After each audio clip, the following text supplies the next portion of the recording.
आमा गोटा अंतरते आमा गोटा मनते और आमा गोटा जीविते आमरेन ईश्वर शिशिर जेवी दुलड़े तबे आमा गोटा मनते आमा गोटा अंतरते और आमा गोटा जीविते आमरेन शिशिर जेवी दुलड़े और आम आडे पासरेन सानाम को दुलड़ को आपनार लिखा बाइबल बुन पढ़ाव लिखाय तबे नोआ आठवारे बाइबल रे चेक बिना जिसु दो आयरेन चिलाकू सावते सामारियते चला कान ताहेकना और अनेक को हर दो जिसु और आयरेन चिला बाकू आतांग लेट कोआ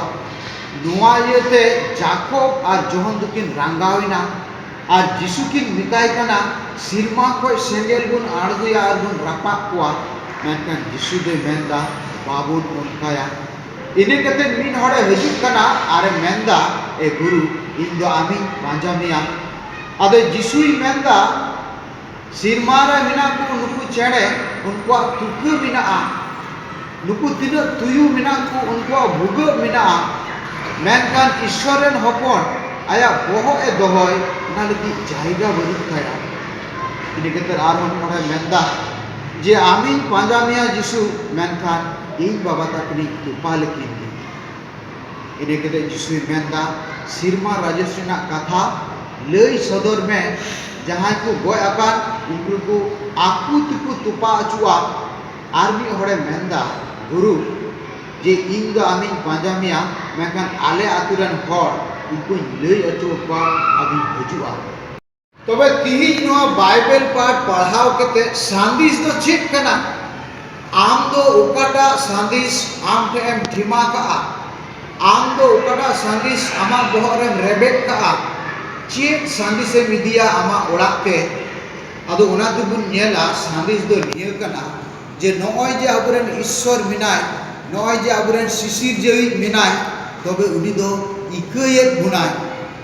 और उनकाते अबु बुन नेलिदा जे जिसु मसीह दो बाय रंगावलिना नुकु हड़ बाको आतांग लेदी इयते मेनखाने इक के कोआ और उनका दुबुन नेलदा जे जिसुआ नॉय जे होबुन कान तबे सनाम हड़े होहु कना आम ठे चॉइस मिना चॉइस दो निय आमा खुशी जिसुई होहयदा आमेम चला आसे बाम चला उना दो आम ठे जिसु दो जरमरते अकोय हो बाय होहु कना जिसु दो सनाम हड़े लय को कना जहां खुशी तिकु हजुआ उनको दो जमन को पांजाई आकवा खुशी ते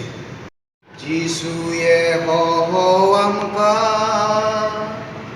जिसु ये हो अमका क्रिश्चियन दुलड़िया बुया मिश्रा को अब सानाम को जिसुई हो बुन कना और नुआ होहरे कमी मिना जिसुई होहवाम कना कमी जीवोवा और उना प्रतिते बोले हारन हो मिना और उनका तिबुन नेलिदा जिसुई मेंदा जे नॉय नुआ कमी रे कष्ट मिना